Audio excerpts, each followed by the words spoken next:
Good morning and welcome, everyone. I don't know what I can say to this group that I haven't already said. We've had a remarkable couple of days, and it's been kind of an emotional roller coaster, but I feel really good about it. And I just, again, welcome to everybody, and thank you for coming.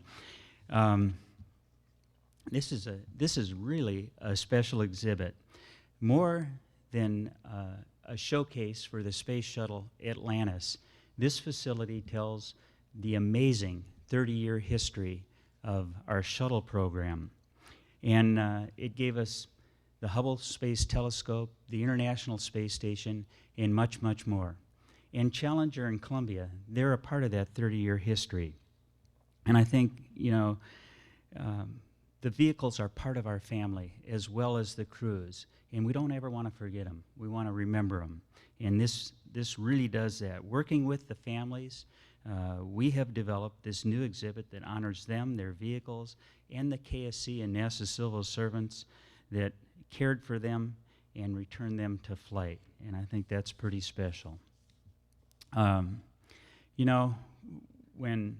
we go in here and you get a chance to see it, I look at the sidewall of Challenger and I see the American flag. And I think of all that was accomplished on her 10 missions.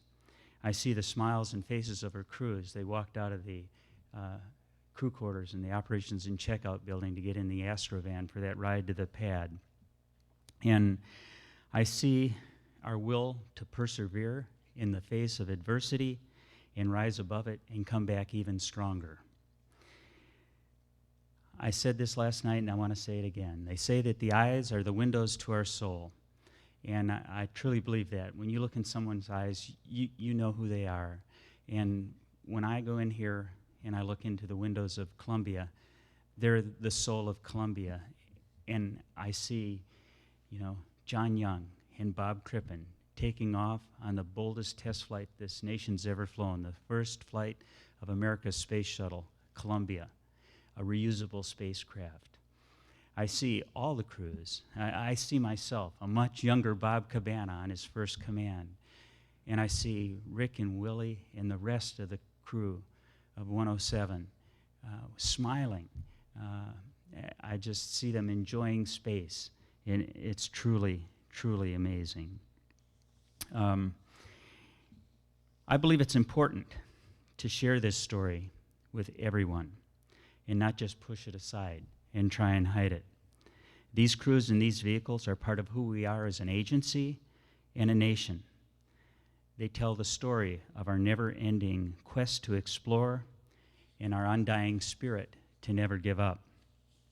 We will always remember the lessons that we learned in their crews, in the vehicles, and the people that cared for them. I hope that all of you find this exhibit as meaningful as I have. And I thank you for your continued support on our journey to Mars. Thank you very much.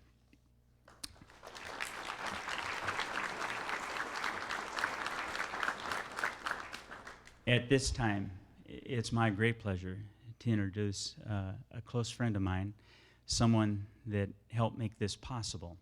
It was back in 2012 when Discovery was being inducted into the National Air and Space Museum at the Udvar-Hazy facility at Dulles Airport, that we briefed our administrator, Charlie Bolden, on what we wanted to do and why we thought it was important, and to gain his permission to proceed.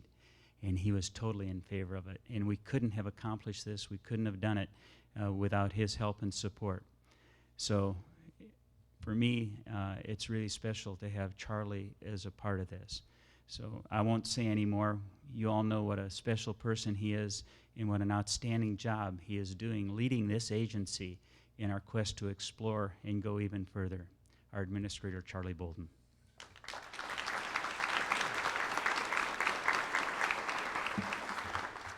Thanks very much, Bob, and again, thanks to everybody who's here. Especially thanks to the media who came out. I know there's a lot of stuff going on. It's a very active weekend, but you're an incredibly important part of this story because you'll help us to to get it out to the world so that people understand what we're trying to tell here, and people will understand the hope that we talk about when we talk to each of the young kids here. You know, we're here this entire weekend to honor our friends and our colleagues, moms and dads, for some of us, sons and daughters, uncles, aunts, brothers and sisters. Francis R. Scobie, Mike J. Smith, Ellison S. Onsuka, Judith A. Resnick, Ronald E. McNair, Gregory Jarvis, Sharon Krista McAuliffe, Rick D. Husband, William D. C. McCool, Michael P.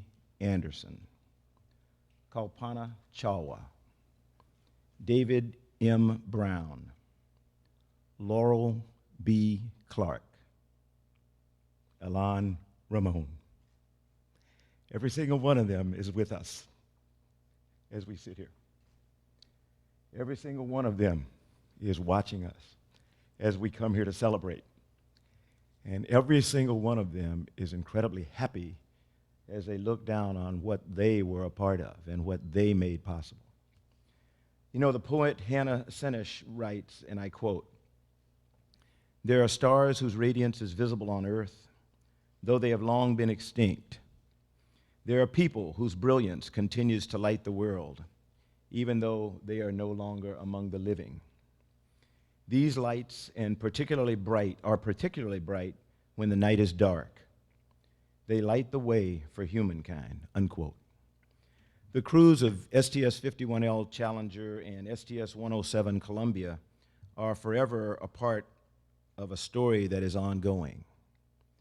It's the story of humankind's evolving journey into space, the unknown, and the outer reaches of knowledge, discovery, and possibility. It's a story of hope. Forever Remembered will tell that story. On that terrible February day in 2003 when we lost Columbia, President Bush reminded our nation that, and I quote, "These astronauts knew the dangers and they faced them willingly, knowing they had a high and noble purpose in life. Because of their courage and daring and idealism, we will miss them all the more," unquote. NASA established this memorial so that humankind's journey of discovery endures. We will never forget the sacrifice that made it possible. It was put together in cooperation with some of the most wonderful, courageous, and resilient people anyone could ever hope to meet, the families of the astronauts who we've lost. The artifacts here on display, for some, are not easy to look at. Many of them are on display for the very first time. It's our hope that by making them available for public view, we will help remind the world that every launch, every discovery, every measure of progress is possible only because of the sacrifice of those we have lost. I want to leave you today with a few of the words that President Reagan offered the nation on January 28, 1986. He was speaking about the crew of Challenger, whom he referred to as pioneers. And his words are every bit as appropriate as we remember our friends and family who were lost on Columbia. And I quote, "They had that special grace, that special spirit that says, 'Give me a challenge and I'll meet it with joy.' They had a hunger to explore the universe and discover its truths. They wished to serve, and they did. They served us all. The future doesn't belong to the faint-hearted, it belongs to the brave." The Challenger crew was pulling us into the future and will continue to follow them, end quote. Follow them we will as they continue to light the way for humankind in this memorial exhibit. Thanks again to all of you who have come. Thanks especially to the families who have given so much, and most of all have supported the construction, the planning, the development of this memorial. We hope it serves you well. God bless all of you, and thanks so much to everyone.